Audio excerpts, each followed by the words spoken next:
କୌଣସି ଗାଁରେ ଏକ ସାଧୁ ରହୁଥିଲେ। ସେ ଯେବେ ନାଚୁଥିଲେ ସେତେବେଳେ ବର୍ଷା ହେଉଥିଲା। ଯେତେବେଳେ ଗାଁ ଲୋକଙ୍କୁ ବର୍ଷାର ଆବଶ୍ୟକ ପଡ଼ୁଥିଲା ସେହି ଲୋକମାନେ ସାଧୁଙ୍କ ପାଖକୁ ଯାଇ ତାଙ୍କୁ ଅନୁରୋଧ କରୁଥିଲେ ନାଚିବା ପାଇଁ। ଆଉ ଯେତେବେଳେ ସେ ନାଚିବାରେ ଲାଗନ୍ତି ବର୍ଷା ନିଶ୍ଚିନ୍ତ ହୁଏ। କିଛି ଦିନ ପରେ 4 ଜଣ ଯୁବକ ସହରରୁ ଗାଁକୁ ବୁଲିବାକୁ ଆସିଲେ। ଯେତେବେଳେ ସେମାନେ ଏହି କଥା ଶୁଣିବାକୁ ପାଇଲେ କି କେଉଁ ସାଧୁ ନାଚିଲେ ବର୍ଷା ହେଉଛି, ତାଙ୍କୁ ବିଶ୍ୱାସ ହେଲାନି। ସହରରେ ପଢ଼ାଲେଖା କରୁଥିବା ଗର୍ବରେ ସେମାନେ ଗାଁ ଲୋକଙ୍କ ସହିତ ବାଜି ମାରିଲେ କି ଆମେ ନାଚିଲେ ବର୍ଷା ହେବ। ଯଦି ଆମେ ନାଚିଲେ ବର୍ଷା ହେବନି, ସାଧୁ ବି ନାଚିଲେ ବର୍ଷା ହେବନି। ତା ପରଦିନ ସକାଳୁ ସକାଳୁ ଗାଁ ଲୋକ 4 ଜଣ ଯୁବକଙ୍କୁ ନେଇ ସାଧୁଙ୍କ କୁଡ଼ିଆ ପାଖରେ ପହଞ୍ଚିଲେ। ଗାଁ ଲୋକ ସାଧୁଙ୍କୁ ସବୁ କଥା କହିଲେ।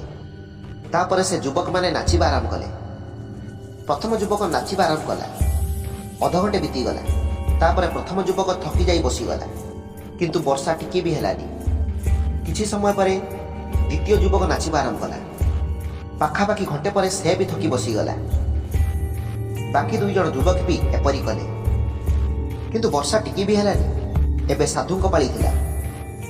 ସେ ନାଚିବା ଆରମ୍ଭ କଲେ। ଘଣ୍ଟେ ବିତିଗଲା, କିନ୍ତୁ ବର୍ଷା ହେଲାନି।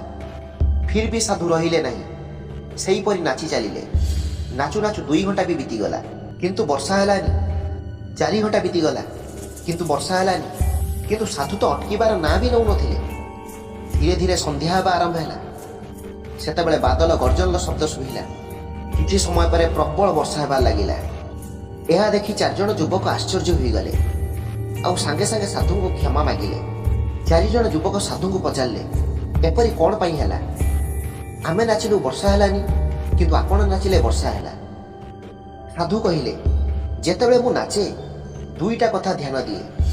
ପ୍ରଥମ କଥା, ମୁଁ ଏହା ଭାବେ କି ଯଦି ମୁଁ ନାଚିବି ବର୍ଷାକୁ ହେବାକୁ ହିଁ ପଡ଼ିବ। ଆଉ ଦ୍ୱିତୀୟ କଥା, ମୁଁ ସେ ପର୍ଯ୍ୟନ୍ତ ନାଚିବି ଯେ ପର୍ଯ୍ୟନ୍ତ ବର୍ଷା ହେଇନି। ସଫଳ ହେଉଥିବା ବ୍ୟକ୍ତି ମଧ୍ୟରେ ବି ଏହି ଗୁଣ ବିଦ୍ୟମାନ କି ସେ ଯେଉଁ କାମ ବି କରନ୍ତି ସଫଳ ହେବାରେ ତାଙ୍କର ପୁରା ବିଶ୍ୱାସ ଥାଏ। ଆଉ ସେମାନେ ମଧ୍ୟ ସେହି କାର୍ଯ୍ୟକୁ ସେ ପର୍ଯ୍ୟନ୍ତ କରନ୍ତି ଯେ ପର୍ଯ୍ୟନ୍ତ ସେମାନେ ସଫଳ ହେଇନାହାନ୍ତି। ଏଥିପାଇଁ ଯଦି ଆମକୁ ସଫଳତା ହାସଲ କରିବାର ଅଛି, ଏହି ସାଧୁଙ୍କ ପରି ଲକ୍ଷ୍ୟକୁ ହାସଲ କରିବାର ଅଛି।